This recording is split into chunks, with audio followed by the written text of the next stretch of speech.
Hello बच्चों, आज हम लोग राष्ट्रीय आय एवं योग्यता आधारित परीक्षा सन 2023 का गणित का प्रश्न हल किया जाएगा। इस वीडियो को पूरा देखिए तथा कॉन्सेप्ट को समझें। इस प्रश्न पत्र का पहला प्रश्न है एक गांव की जनसंख्या का 1500 है, जिसमें 40% पुरुष और 30% स्त्रियां, शेष बच्चे हैं। बच्चे और स्त्रियों की संख्या में अंतर है। तो अगर बात करें पुरुष की जनसंख्या कितनी है, पुरुष हैं 40%। कितना? 40%। महिलाएं कितनी हैं? महिलाएं महिलाएं कितनी हैं? 30%। तो बच्चे कितने हैं? बच्चे कितने हैं? बच्चे कितने हो जाएंगे? 100 में से दोनों को जोड़कर घटा देंगे। 40 + 30 बराबर कितना हो जाएगा? 100 - 70 बराबर कितना आएगा? 30%। अच्छा, जितने इसका मतलब महिलाएं 30% है तो बच्चे भी 30% है, मतलब दोनों की संख्या बराबर है। अब पूछ रहे हैं बच्चों और स्त्रियों की संख्या में अंतर, इसका मतलब दोनों की संख्या बराबर है तो अंतर कितना आएगा? 0। तो पहला ऑप्शन सही है। यदि किन्हीं दो संख्याओं का योग 110 है तो दोनों में बड़ी संख्या को छोटी संख्या से भाग देने पर क्रमशः भागफल और शेषफल 4 तथा 5 है। इसमें बड़ी संख्या है तो मान ले कोई संख्या है इस प्रकार है, मान ले छोटी संख्या x है। छोटी संख्या क्या है? x। तो चूंकि दोनों का योग 110 है तो बड़ी संख्या कितनी हो जाएगी? 110 - x होगा। अब भागफल, शेषफल, भाजक और भाज्य में संबंध होता है। भाज्य बराबर होता है भाज्य बराबर भाजक, भाजक गुणित भागफल, भागफल धन शेष, धन शेष। तो भाज्य क्या है? बड़ी संख्या 110 - x। भाजक क्या है? x। कितनी बार भाग गया है? 4 बार भाग गया है। अब कितना शेष बचा है? 5 शेष बचा है। तो अब इस समीकरण को हम हल कर दें तो ये 5 इस पार लाएंगे, x इस पार ले जाएंगे। 110 -5 इस पार लाएंगे तो माइनस हो जाएगा, बराबर ये 4x है। 4 इस पार x को लाएंगे तो प्लस हो जाएगा x। 110 में से 5 घटाएंगे तो क्या आएगा? 105 बराबर 4x + x मतलब 5x। कितना है? 5x। तो x बराबर क्या होगा? x बराबर होगा 105 भागे 5। कितना आएगा? 105 में 5 का भाग दे तो आ जाएगा कितना? 21 बार। कितना आएगा? x बराबर छोटी संख्या किससे आ गई तो बड़ी संख्या कितनी होगी? बड़ी संख्या बराबर, बड़ी संख्या कितनी हो जाएगी? 110 में से हम 21 को घटा दे, 10 में से 1 गया 9, फिर ये हुआ 10, 10 में से 2 गया 8। कितना आएगा? 89। कितना ऑप्शन? तीसरा ऑप्शन। कुछ इस प्रकार प्रश्न है, √ x बटा 1 - x प्लस होल √ है 1 - x बटा x बराबर 13/6। कितना? 13/6। इसको हल करें तो इस हर का इधर तिर्यक गुणा करें, इसका इधर गुणा करें तो क्या होगा? √ x² प्लस √ 1 - x का स्क्वायर होल स्क्वायर। अब बट्टी इसका ऐसे गुणा कर दे तो क्या आएगा? √ x × 1 कोष्ठक में 1 - x बराबर क्या आएगा? 13/6। ये x, ये √x² मतलब x प्लस ये √1 - x² मतलब 1 - x आएगा, 1 - x। अब बट्टी √ x × 1 - x बराबर क्या आएगा? 13/6। देखिए ये x से x कैंसिल हुआ, आया क्या? 1/1/1 √x × 1 माइनस एक्स बराबर क्या आएगा 13/6। तो यहाँ जो हर है उसको अंश कर दे, अंश को हर कर दे तो क्या आ जाएगा under root x into 1 minus x बराबर क्या हो जाएगा 6/13। अब इसके बाद हम ऑप्शन से सॉल्व करते हैं। पहला ऑप्शन रखते हैं, पहला ऑप्शन एक्स बराबर हम 4/13 रखे तो क्या आएगा, आएगा अंडर रूट 4/13 गुणित 1 माइनस 4/13, यही रखेंगे। बराबर क्या आएगा अंडर रूट 4/13 गुणित ये 13 कम 13 माइनस 4 मतलब 9/13, मतलब क्या अंडर रूट 36/13 का होल स्क्वायर। 36 किसका स्क्वायर है 6 का, इसका मतलब 6/13 आ जाएगा। 6/13 पहला ऑप्शन ही सही है। अगला प्रश्न, किसी समबाहु त्रिभुज की प्रत्येक भुजा की लंबाई 4 सेमी, उसका क्षेत्रफल होगा। एक समबाहु त्रिभुज है कुछ इस प्रकार, जिसके प्रत्येक भुजा की लंबाई कितनी है 4 सेमी। तो यदि समबाहु त्रिभुज की प्रत्येक भुजा की लंबाई a हो तो इस समबाहु त्रिभुज का क्षेत्रफल होता है क्या अंडर रूट 3/4 ए स्क्वायर। ठीक, अगर हम इस a बराबर 4 रख दें तो इस समबाहु त्रिभुज का क्षेत्रफल आ जाएगा, क्या आएगा 3/4 अंडर रूट 3/4 गुणित 4 का स्क्वायर। अब अंडर रूट 3/4 है, 4 को 4 के स्क्वायर को ले सकते हैं 4 गुणित 4। अब एक 4 कटा, क्या आएगा 4 अंडर रूट 3, चूंकि ए स्क्वायर सेंटीमीटर है तो सेमी स्क्वायर वर्ग सेमी आएगा, सेमी स्क्वायर। कितना ऑप्शन दूसरा ऑप्शन। अगला प्रश्न, निम्न में से वह छोटी से छोटी संख्या जिससे 8192 में भाग देने पर भागफल पूर्ण घन बन जाता है। तो यदि हम इसमें 8192 में किस संख्या से भाग दें कि भागफल पूर्ण घन बन जाए, इसका मतलब हम इसका अभाज्य गुणनखंड करेंगे और 3 का ट्रिपलेट बनाएंगे, और ट्रिपलेट बनाने के बाद जो शेष बचेगा उसी संख्या से हम भाग देंगे तो भागफल पूर्ण घन हो जाएगा। तो अगर हम इसको भाग दें किससे 2 से, 2 से कटेगा, लास्ट इकाई में 2 है तो 2 से कटेगा, 2 से कटेगा 2 चौका 8, फिर एक बचा 0 बार जाएगा, 2 9 18 और 2 छक्का 12। अच्छा 40 96 ये तो पूर्ण घन है, किसका है 16 का क्यूब है, 16 का क्यूब है। इसका मतलब हम इस संख्या में सिर्फ 2 का ही भाग दे पूर्ण घन बन जाएगा। किससे भाग देंगे 2 से।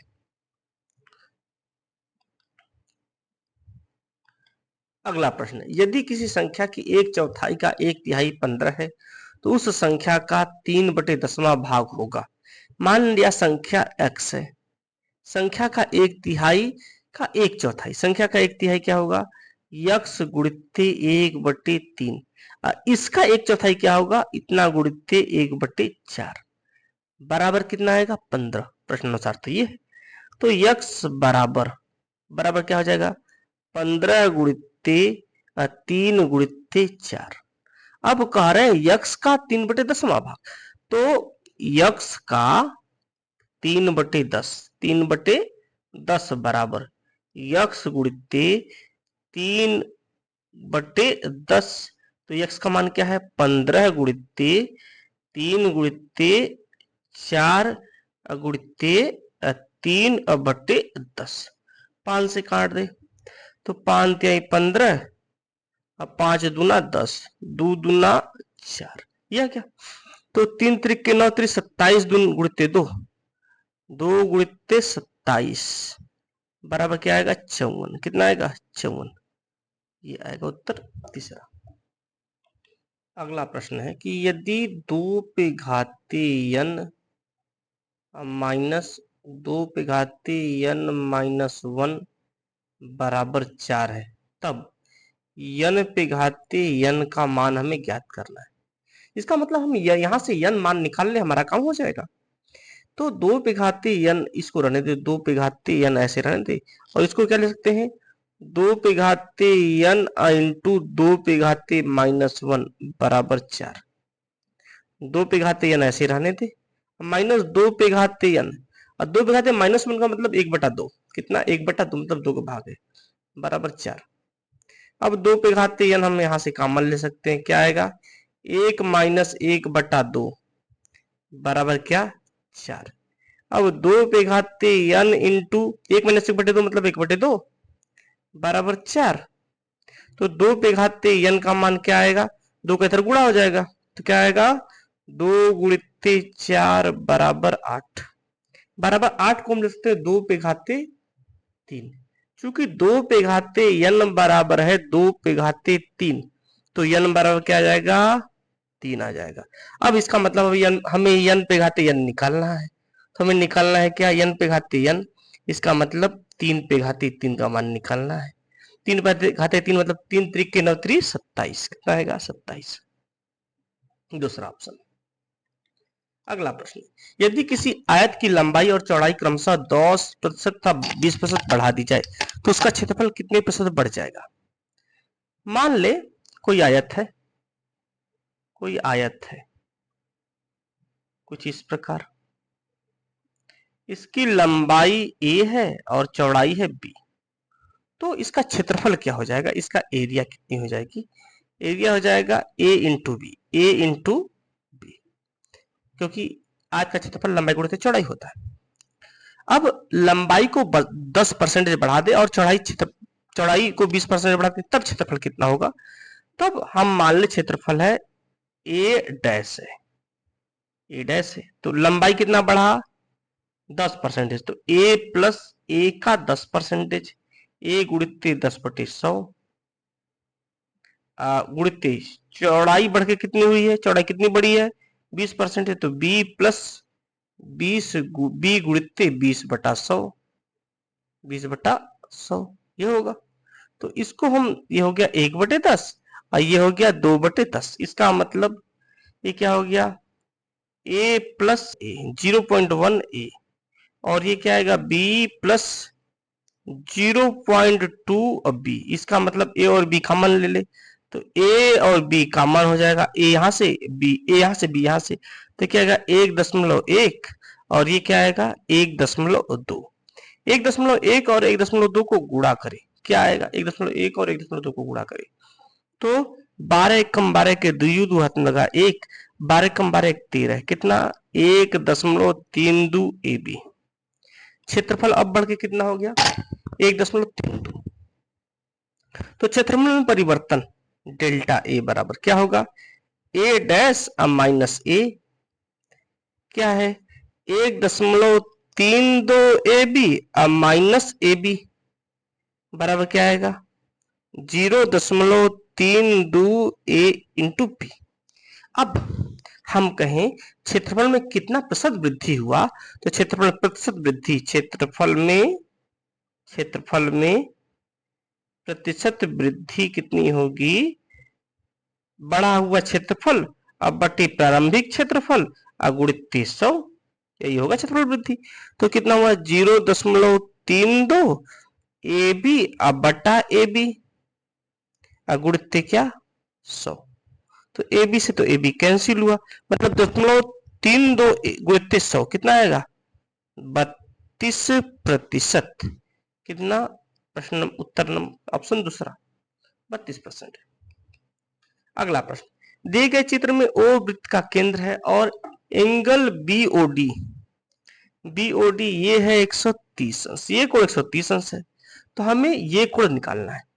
अगर हम b को इस प्रकार, b को d से मिला दे तो ये वृत्त की जीवा होगी, और जीवा द्वारा केंद्र पर अंतरित कोण वृत्त पर अंतरित कोण का 2 गुना होता है। इसका मतलब ये कोण क्या होगा 130/2 बराबर कितना 65 65 डिग्री, ये कोण हो गया कितना 65 डिग्री।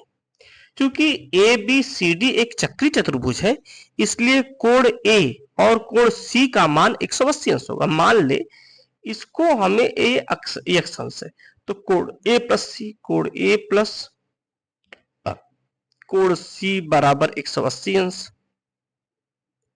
तो ए हमारा है 65 डिग्री, अब प्लस सी का मान x हमने मान लिया है बराबर कितना 180 अंश। तो x बराबर क्या होगा 180 माइनस 65, घटा दे, 10 में से 5 गया 5, अब ये हुआ 7 में से 6 गया 1 और 1 कितना 115 डिग्री। तीसरा ऑप्शन सही होगा। अगला प्रश्न है, यदि 3 पे घात x पे घाते 3 माइनस 1 बटे x पे घाते 3 बराबर 63 बटे 8 हो तो मतलब ये है x पे घाते 3 माइनस 1 बटा x पे घाते 3 बराबर 63 बटा 8 है। तो हमें क्या निकालना है x माइनस 1 बटे x का मान, इतना इसका मान निकालना है। तो इसको हम क्या लिख सकते हैं, इसको लिख सकते हैं 64 माइनस 1 बटे 8, यक्स पे घाते 3 माइनस 1 बटे यक्स पे घाते 3 बराबर लिख सकते हैं। और इसको और भागे तो 64 भागे 8 माइनस 1 बटे 8 लिख सकते हैं। 64 बटे 8 का मतलब क्या है, यह है 8 टे 64, 8 माइनस 1 बटा 8 मतलब यक्स पे घाते 3 माइनस 1 बटे यक्स पे घाते 3 बराबर कितना 8 माइनस 1 बटे 8। और इसको लिखें तो और घात के रूप में तो 2 पे घाते 3 माइनस 1 बटे 2 पे घाते 3। इसको तुलना कर देते तो यक्स हमको क्या दिख रहा है, यक्स बराबर दिख रहा है, क्योंकि यक्स घात बराबर है तो आधार भी सब यक्स बराबर 2 है, यक्स बराबर 2 आएगा, तो घात बराबर है तो आधार भी बराबर होगा। इसका मतलब हमें 2 माइनस 1 बटा 2 का मान निकालना है। 2 2 4 माइनस 1 बटा 2 कितना आएगा 3 बटा 2, दूसरा ऑप्शन। अगला प्रश्न, किसी आयत का क्षेत्रफल यक्स पे घाती 4, आयत का क्षेत्रफल क्या है, क्षेत्रफल है यक्स पे घाते 4 प्लस एक्स स्क्वायर बटा 4 माइनस यक्स पे घाते 3 प्लस कोष्टक में एक्स स्क्वायर माइनस 1 और दूसरे कोष्टक में क्या 1 माइनस एक्स स्क्वायर हो। ये क्षेत्रफल है, ये क्या है एरिया, एरिया इतना है। इसका लंबाई है L, इसकी लंबाई कितनी है, लंबाई है 2x स्क्वायर माइनस यक्स बटा 2 माइनस 1। तो हमें इसकी चौड़ाई निकालनी है। इसका मतलब हम क्षेत्रफल में यदि लंबाई का भाग दे दें, क्योंकि क्षेत्रफल बराबर होता है, एरिया बराबर होता है लंबाई गुणित्ते चौड़ाई। क्या होता है लंबाई गुणित्ते चौड़ाई। अगर हम इसमें दोनों तरफ चौड़ाई लंबाई से भाग दे तो चौड़ाई आ जाएगा। इसका मतलब क्षेत्रफल में हम लंबाई का भाग दे दे हमारा चौड़ाई आ जाएगा। अब चूंकि ये गुणा है तो इसको एक्सपेंड करते हैं और लगाते हैं, क्या आएगा क्षेत्रफल एरिया बराबर क्या है एक्स पे घाते 4 रहने दे, अब प्लस एक्स स्क्वायर बटे 4 ये भी रहने दे, अब माइनस एक्स पे घाते 3 प्लस इसको आपस में गुणा करें तो क्या आएगा एक्स, ये है उठाया 1 उठाया तो एक्स स्क्वायर अब माइनस 1 रहेगा। अब माइनस एक्स स्क्वायर उठाए तो क्या आ जाएगा माइनस एक्स पे घाते 4 अब माइनस माइनस प्लस हुआ प्लस एक्स स्क्वायर आएगा। अब ये माइनस है यहां से, ये देखो भैया ये इससे कटेगा, क्या आएगा 2x स्क्वायर, क्योंकि एक्स स्क्वायर बटे 4 अब माइनस एक्स पे घाते 3 plus x square 2x square आएगा 2x स्क्वायर अब माइनस 1। अगर इसको हम घात बढ़ती घात के डिसेंडिंग ऑर्डर में लिखे तो एक्स पे घाते पहले 3 आएगा माइनस एक्स पे घाते 3 पहले लिखेंगे 2x स्क्वायर ये हुआ गुणेंगे 4 दूना 8 एक 9x प्लस 9 बटे 4 एक्स स्क्वायर अब माइनस 1। ये हो गया हमारा क्षेत्रफल है, ये है हमारा क्या क्षेत्रफल। अब क्षेत्रफल में हम क्या भाग दे दे लंबाई का, माइनस एक्स पे घाते 3 अब प्लस 9 बटा 4 एक्स स्क्वायर अब -1 भाग किससे देना है, लंबाई का। लंबाई कितनी है 2x स्क्वायर अब -x/2 अब -1। अब हम यहां पर कुछ ऐसा गुणा करेंगे कि पहला टर्म कटे एक्स स्क्वायर, तो यहां पर x होगा, पहले एक्स क्यूब है इतना है। अब चूंकि ये 2 है तो इसलिए 1/2 होगा, और ये माइनस है तो -1/2x, -1/2x से गुणा करेंगे। अब इससे गुणा करें तो इसमें गुणा करेंगे 2 से 2 कट जाएगा, माइनस कितना आ जाएगा एक्स क्यूब। अब इसका इससे गुणा करें तो माइनस माइनस प्लस हो जाएगा एक्स स्क्वायर अब बटा 4, और ये माइनस माइनस प्लस हो जाएगा क्या x/2 घटा दे, तो ये घटाएंगे तो ये माइनस हो जाएगा, ये भी माइनस हो जाएगा, ये भी क्या हो जाएगा माइनस हो जाएगा, सॉरी ये माइनस ये प्लस हो जाएगा, माइनस है तो प्लस जाएगा, ये माइनस हुआ ये माइनस हुआ, ये कैंसिल हो जाएगा। अब क्या आएगा देखो भैया, 9 में से 1 घट जाएगा, 9 में से 1 घट जाएगा, 9 में से 1 घटेगा मतलब 8/4 एक्स स्क्वायर, 8/4 एक्स स्क्वायर को 2x स्क्वायर लिख सकते हैं, 2x स्क्वायर लिख सकते हैं। अब ये रहा -x/2 आ जाएगा, अब -1। अब यहां पर कितनी बार ले जाए देखो भैया, ये है ये जस्ट इसी के बराबर है, इसका मतलब एक बार जाएगा, वो भी +1 बार जाएगा, तो क्या आ जाएगा 2x स्क्वायर अब -x/2 अब -1 घटाएंगे तो ये हो जाएगा माइनस, ये प्लस, ये भी प्लस, ये कैंसिल, ये भी कैंसिल, ये भी है कैंसिल, तो ये आ गई चौड़ाई कितनी x/- इसको लिख सकते हैं क्या 1 - x/2 भी लिख सकते हैं, तो चौड़ाई इसकी क्या है 1 - x/2, ऑप्शन नंबर 2। अगला प्रश्न, किसी धन का 10% वार्षिक ब्याज की दर से 2 वर्ष चक्रवृद्धि ब्याज और साधारण ब्याज का अंतर 10 रुपया है, तो वह धन है, अंतर 10 रुपया है। मान अब सिंपली 2 वर्ष में बड़ी इंटरेस्टिंग होता है, 2 वर्ष में हमने कोई धन लिया, ये है 2 वर्ष, मान ली ये कोई 2 वर्ष है ना, ये 2 वर्ष है। अब ये 1 वर्ष पहला वर्ष है और ये दूसरा वर्ष है, तो पहला वर्ष साधारण ब्याज और चक्रवृद्धि ब्याज दोनों समान होता है, दूसरा वर्ष साधारण ब्याज तो वही होता है, लेकिन चक्रवृद्धि ब्याज में साधारण ब्याज प्लस साधारण ब्याज का ब्याज हो जाता है, यही साधारण ब्याज का अंतर आ जाता है, साधारण ब्याज के ब्याज का अंतर आ जाता है, तो यही साधारण ब्याज के ब्याज का वैल्यू है 10 रुपया, मतलब साधारण ब्याज अगर अमाउंट x रुपया है, तो x का 10% वार्षिक ब्याज की दर साधारण ब्याज क्या होगा x गुणित 10/100। अब इस ब्याज का भी ब्याज कितना परसेंट है 10%, मतलब 10/100 बराबर कितना 10 रुपया। बस इसी को हम हल कर दें तो ये हुआ 10 गुणित 10 100, ये कट गया तो x बराबर क्या आएगा 10 गुणित ये 100 का गुणा हो जाएगा, मतलब 1000 रुपया। कितना आ जाएगा 1000 रुपया। तीसरा ऑप्शन सही है।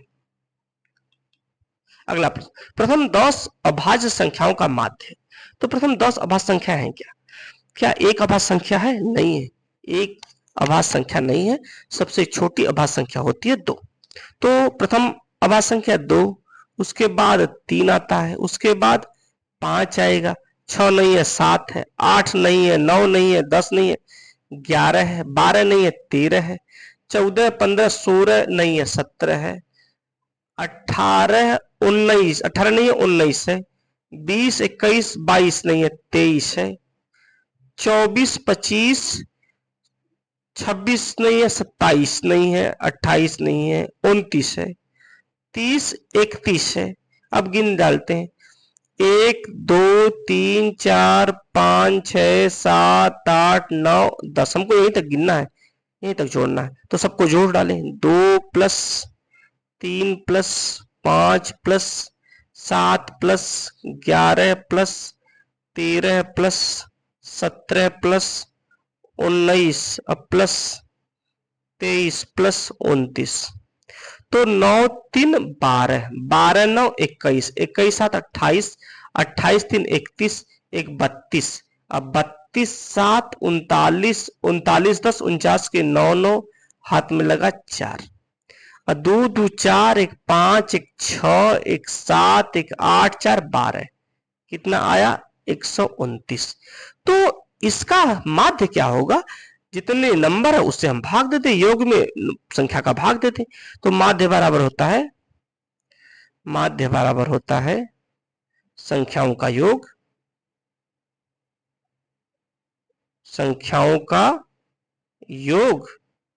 बटे नंबर ऑफ संख्याओं की संख्या।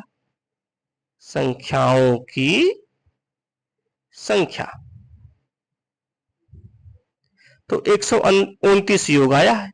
अब कितनी संख्या है, 10 है, तो कितना आ जाएगा 10 में भाग देंगे, मतलब 12.9 माध्य आएगा। यह चौथा ऑप्शन सही होगा। अगला प्रश्न, यदि x बटे 5 बराबर y बटे 8 तो x प्लस 5 बटे y प्लस 8 का मान निकालना है। x बटे 5 बराबर y बटा 8, हम इसमें योगानुपात लगा दें। हम अंश को इस प्रकार लिखें, अंश बराबर लिख दें अंश प्लस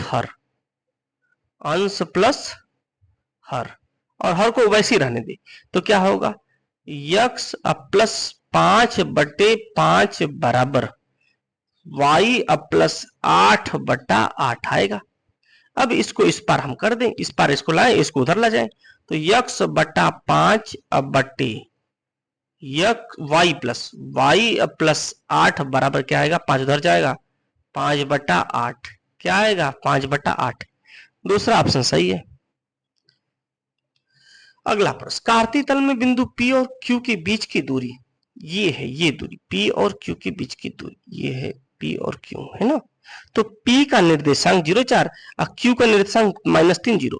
तो यदि कोई भी बिंदु x1 y1 और दो बिंदु x2 y2 दो बिंदु है कार्तीय तल में, तो इनके बीच की दूरी का सूत्र क्या होता है, under root x2 minus x1 का whole square plus y2 minus y1 का होल स्क्वायर, यही सूत्र होता है। तो हम क्या लिख दें, अब x2 हम मान ले ये है पहला बिंदु और ये है दूसरा बिंदु, तो दूसरा बिंदु तो 0 में से 3 को घटा दे, तो 0 माइनस 3 का होल स्क्वायर प्लस 0, अब 4 में से 0 को घटा दें, 4 माइनस 0 का होल स्क्वायर बराबर क्या आएगा, ये हुआ प्लस 3 का होल स्क्वायर मतलब अंडर रूट 3 त्रिके 9 और प्लस ये हुआ 4 का स्क्वायर मतलब 16, तो अंडर रूट कितना आएगा 25, कितना आएगा अंडर रूट 25, और ये कितना अंडर रूट 25 मतलब 5 यूनिट, कितना 5 इकाई। चौथा ऑप्शन सही है। अगला प्रश्न, दो लंब वृत्तीय बेलनों की आधार त्रिज्याएं 3 संबंधी 5 के अनुपात में है, इनकी ऊंचाइयों में अनुपात 2 संबंधी 3 है, तब इनके वक्र पृष्ठों का अनुपात होगा। आधार की त्रिज्याएं, अब यह लंब वृत्तीय शंकु कुछ इस प्रकार है, लंब वृत्तीय शंकु है, अगर इसकी त्रिज्या r और ऊंचाई h है तो वक्र पृष्ठ क्या होगा 2 पाई आर एच। अगर इसको हम इस शंकु को काट दें यहां से और फैला दें तो क्या बनेगा, एक बनेगा आयत जिसका ये वैल्यू होगा 2 पाई आर, ये वाला जो सर्कुलर पार्ट है वो हो जाएगा 2 पाई आर और ये ऊंचाई h है, तो इसका क्षेत्रफल कितना हो जाएगा, यही इसका वक्र पृष्ठ है, कितना क्षेत्रफल हो जाएगा 2 पाई आर एच। अब यदि इसकी दो लंब वृत्तीय शंकु है जिसका पहले की त्रिज्या r1 ऊंचाई h1 और दूसरे लंब वृत्तीय शंकु जिसका पहले त्रिज्या r2 और ऊंचाई h2 हो, तो इनके वक्र पृष्ठों का अनुपात क्या होगा 2 पाई r1 h1 बटे 2 पाई r2 h2 होगा। इसको 2 पाई से 2 पाई तो कट जाएगा, क्या आएगा r1 बटे r2 इंटू H1/H2 आएगा, H1/H2। R1/R2 क्या है, 3/3 संबंधी 5, मतलब 3/5 इसको लिखेंगे, इंटू H1/H2 क्या है, 2 संबंधी 3, मतलब 2/3 इसको लिखेंगे, 2/3। 3 से 3 कैंसिल, कितना आएगा 2/5, मतलब 2 संबंधी क्या 5, 2 संबंधी 5, मतलब पहला ऑप्शन सही है। अगला प्रश्न, दो पासों को एक साथ यादृच्छा उछलने पर अंकों का योग 7 से अधिक आने की प्रायिकता होगी। अब हमें देखना है, अगर दो पासे को फेंक सकते हैं तो अंक का योग 7 से अधिक आए तो घटनाएं कितने प्रकार से हो सकती हैं।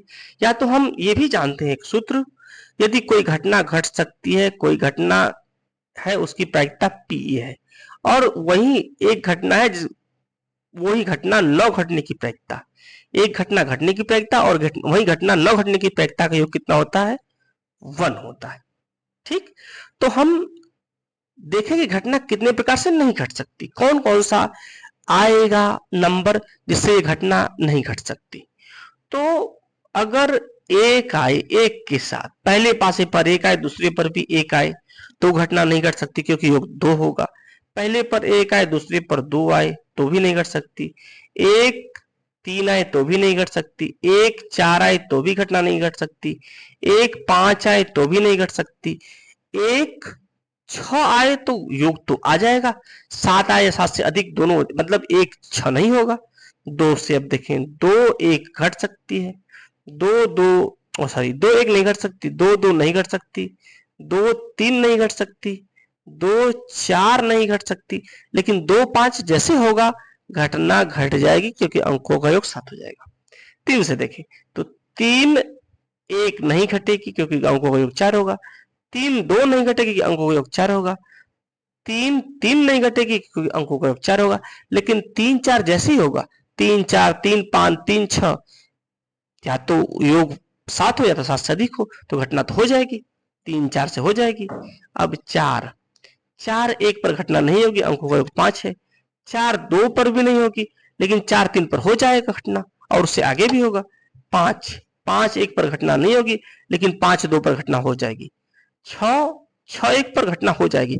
मतलब यही घटनाएं हैं, ये घटनाएं हैं जिससे जो घटे तो घटना नहीं घटेगी। कितनी घटनाएं, 1 2 3 4 5 6 7 8 9 10 11 12 13 14 15, कितनी घटनाएं हैं, 15। ठीक, और घटना कितने टोटल, अगर किसी पासे को, दो पासे को फूके तो कितनी घटनाएं हो सकती है, 36। तो घटना की प्रायिकता 15/36। 3 से काट दे, 3 पचे 15 और 3 12 तिहाई 36, मतलब घटना कितने प्रकार से नहीं घट सकती, 5/12 प्रकार से। ठीक, अब हम जानते हैं, क्योंकि प्रायिकता बराबर होता है अनुकूल घटना की संख्या, घटना कितने प्रकार से घट सकती है बटे कुल घटनाओं की संख्या। तो घटना कितने प्रकार से घट, चूंकि हम निकाल रहे हैं घटना नहीं कितने प्रकार से घट सकती, तो 15 प्रकार से नहीं घट सकती, कुल घटना कितनी, 36। और हम ये भी देखें, P A plus P A dash बराबर कितना है, 1। तो पी ए अब प्लस पी ए डैश का मान कितना है, 5/12 बराबर 1। तो पी ए घटना घटने की प्रायिकता कितनी होगी, 1 - 5/12 बराबर 12 - 5/12, मतलब 7/12। कितना उत्तर आएगा, 7/12। अगला प्रश्न, दिए गए चित्र में ओ वृत्त का केंद्र है, स्पर्श बिंदु पी तथा क्यू पर स्पर्श रेखाएं हैं, स्पर्श रेखाएं पीटी तथा क्यूटी हैं। यदि कोण पीओ क्यू बराबर 120 अंश हो तो पीटीक्यू में ये कोण निकालना है। अच्छा, ये कोण है 90 अंश, क्योंकि स्पर्श रेखा है, स्पर्श रेखा हमेशा त्रिज्या पर लंब होती है, क्योंकि ये भी त्रिज्या पर लंब है तो ये भी 90 अंश है। और चतुर्भुज के चारों कोणों का योग कितना होता है, 360 अंश। ये एक 90, ये 90 180 अंश हो गया, इसका मतलब इसका और इसका योग 180 अंश होगा। यदि ये x है तो क्या हो, 120 अंश, तो 120 अंश में क्या जोड़ेंगे, 180 अंश 60 अंश जोड़ेंगे। ये ऑप्शन सही है, 60 अंश, तीसरा ऑप्शन। एक संख्या को 13 से विभक्त करने पर एक शेष बचता है। यदि इसके भागफल को 5 से भाग दे तो 3 शेष बचता है। यदि संख्या को 65 से भाग दे तब शेषफल क्या होगा? तो हम जानते हैं भाज्य, ये रिलेशन भाज्य बराबर भाजक गुणित्ते भागफल, भागफल अधन शेष, धन शेष। अब हम मान ले संख्या कोई यक्स है, इसमें हम 13 से भाग दे रहे हैं तो y बार भाग जा रहा है और कितना, एक शेष बच रहा है। तो रिलेशन क्या होगा? यक्स को हमने किससे भाग दिया? 13 से भाग दिया। कितनी बार भाग गया? y बढ़ गया। शेष कितना बचा? 1। अब कह रहे हैं इस भागफल y में हमको 5 से भाग दें। y को हम किससे भाग दे रहे हैं? y को 5 से भाग दे रहे हैं। भागफल शेष 30 बनता है। मान ले इस समय z शेषफल z बार भाग जाता है और शेषफल कितना बचता है? 3। तो ये क्या रिलेशन होगा? y बराबर किससे भाग दे रहे हैं? 5। कितनी बार जा रहा है? z बार जा रहा है और शेष कितना रहा है? 3। अब ये हुआ समीकरण नंबर 1, ये हुआ समीकरण नंबर 1, ये हुआ समीकरण नंबर 2। इस y का मान समीकरण नंबर 1 में रख दें तो x बराबर क्या आएगा? 13 गुणित्ते 5 z प्लस 3, चूंकि प्लस 1 है तो रहने दो। अब इसको 13 पचे 65, 13 पचे 65 इंटू जेड प्लस 13 तिया 39 प्लस 1। इसका मतलब क्या है? 65 इंटू जेड प्लस 40। अब इसका क्या मतलब है? हम यक्स में 65 से भाग दे रहे हैं, भागफल जेड बार जा रहा है और शेषफल कितना आ रहा है? 40। कितना आएगा शेषफल? 40। अगला प्रश्न, वर्ग समीकरण माइनस एक्स स्क्वायर, इसका मूल ज्ञात करना है। मतलब यक्स के वो मान बताने हैं जिसको इसमें रखने पर समीकरण दायां पक्ष और बायां पक्ष बराबर हो जाए। तो क्या है? एक्स इस minus x square minus 2x plus 3 बराबर 0।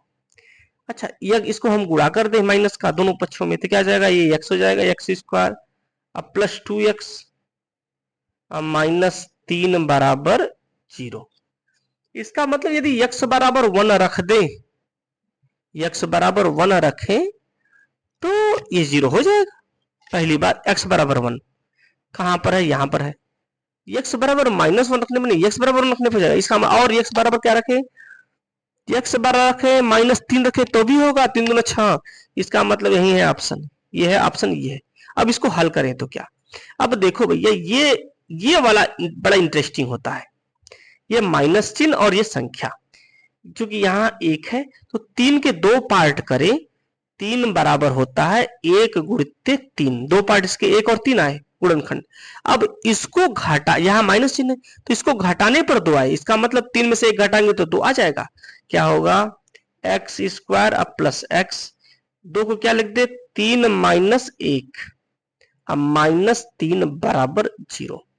तो एक्स स्क्वायर प्लस 3x क्या आएगा? एक्स स्क्वायर प्लस 3x अब माइनस एक्स अब माइनस 3 बराबर 0। क्या किया? x का मैंने इधर गुणा किया है, यहां से x का मान आएगा तो x अब प्लस x बार, एक्स स्क्वायर में x का भाग देंगे, x बार जाएगा, अब प्लस 3 आएगा। यहां से माइनस 1 का मान ले लें तो x प्लस 3 आया बराबर क्या हुआ? 0।